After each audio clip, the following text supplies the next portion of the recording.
Breast cancer. Sometimes it's in the genes, sometimes it shows up on its own. No matter how it develops, the best way to beat it is to prevent it if you can. So what's the best ways to go about that? My guests are here now to tell us how. Tracy Milgram is the founder of BRCA Strong, a breast cancer previvor, and a friend to the show. She's brought two other survivors with her as well. Nancy Antoine is a survivor and a nurse who gives back to the breast cancer community in a unique way. She will explain that in just a moment. And Casey Lenning, I gotta get that right, Casey. She's a thriver and a public information officer with the Fort Lauderdale Police Department. She may have me arrested if I don't say her last name correctly.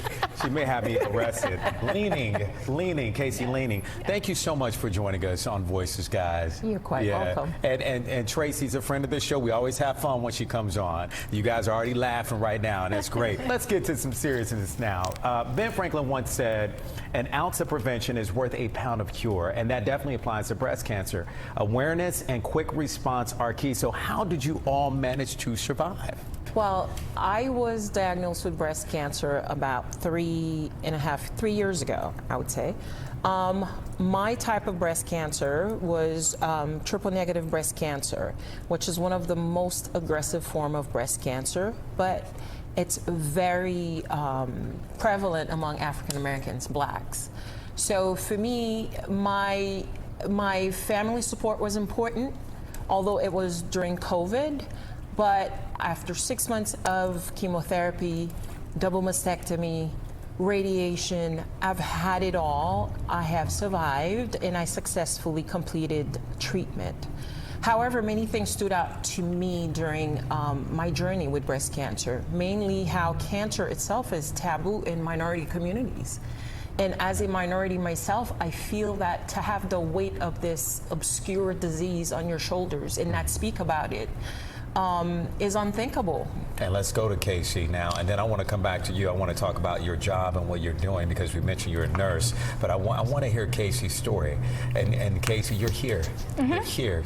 Share your story. So the question you asked was, how do you survive? I'm in the process of surviving. I am living with metastatic breast cancer. So it is stage 4. It has spread outside of my breast. So I will be in treatment forever.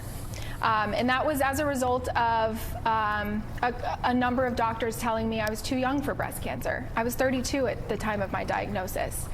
And going even further back, my mom is a breast cancer survivor. So there was always that that knowledge that I had that I needed to start my screening sooner. I needed to push for genetic testing, and doctors just unfortunately didn't listen to me. When I asked for those things proactively, they dismissed me. When I found a lump myself, they dismissed me. So I am not BRCA positive. I don't have the BRCA gene, but I still have breast cancer. It's a spontaneous occurrence of breast cancer. And because we waited so long to actually find it and diagnosis, I will now live with this disease for the rest of my life. There are women at home right now. They're learning more. But I want to learn more about what I need to do, as far as screenings are concerned, the help that I may need. I can't afford it. I can't afford the proper care, or even to go get screening. I think I can't afford it. So there are things like that they can't receive the proper help, correct? Mm-hmm. Correct, absolutely. Okay, and can you tell me about that as far as, because that's what you do. Yeah, you mentioned the care packages. Talk about that. So the care packages basically are everything you need in a box prior to having a mastectomy. You know, when we go to the doctor and we talk about it, nobody talks about what do you need when you come home. You know, one thing after going through a mastectomy myself, I found so imperative was making sure that women are comfortable. So we created that box. So when you go in for your mastectomy, you have all your tools at home and you can come home and rest comfortably and feel whole, because honestly, going through this procedure changes your new normal. You have a thriver and can you explain that? You're a previvor and a thriver. So a previvor is somebody like myself who carries a genetic mutation. A survivor is somebody who finished treatment and who's in remission. That would be me. That would be you, Nancy. And then Casey is a thriver who is thriving and who's currently on treatment and battling. And we have all three of you here. Yes. So Nancy, that brings me back to you and your job. You are a nurse. I am a nurse, but I'm also a licensed, a certified micropigmentation specialist. And what I do with that, where I give to my community, is providing well, 3D nipple areola tattooing for breast cancer survivors. How? Well, when we undergo a mastectomy, such as my case, you lose the breast is removed, and most of the time, not always, you do lose the areola and the nipple. Yeah. So now here you are with this brand new pair of breasts, but then you're looking at yourself in the mirror as a woman, the nipple is missing, the areola is missing. In other words, your wholeness is missing, something is missing.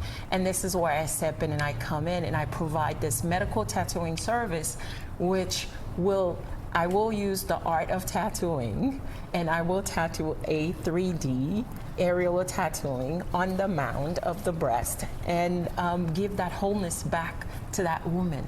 And Kay, I mean, all of you are, but Casey, listening to your story as well, what do you want folks out there to, as you're a thriver, other women out there that are thriving or that may even fight with doctors to say, listen, there is something going on with my body, please, because they're like, no, you're fine. You're like, no, my grandmother had, maybe they didn't, but I felt something here. What do you want them to take away from this? I want them to trust their gut. If they feel like something is off with their body, they should not stop until they find the person that's going to listen to them and that's going to send them for the necessary testing or screening. No doctor should tell you what you're feeling with your own body. So you should, if you feel a doctor is not right for you, it's okay to doctor shop. It's okay to find the right one that is meant for you, and then you'll be in good hands. That doctor can do what needs to be done in that case. There is an answer to what's going on with your body, and you should not stop until you find that answer. Amen. We appreciate you, and all of you. Yeah, Casey, Nancy, Tracy, you guys are warriors. To sum it all up, I got you all here. I got the survivor, the pre-vivor, the thriver, and you guys are warriors. Thank you so much. And I always say education is the key to success, but this is truly educational for me. So thank you. Thank you for having us. Thank you. You guys.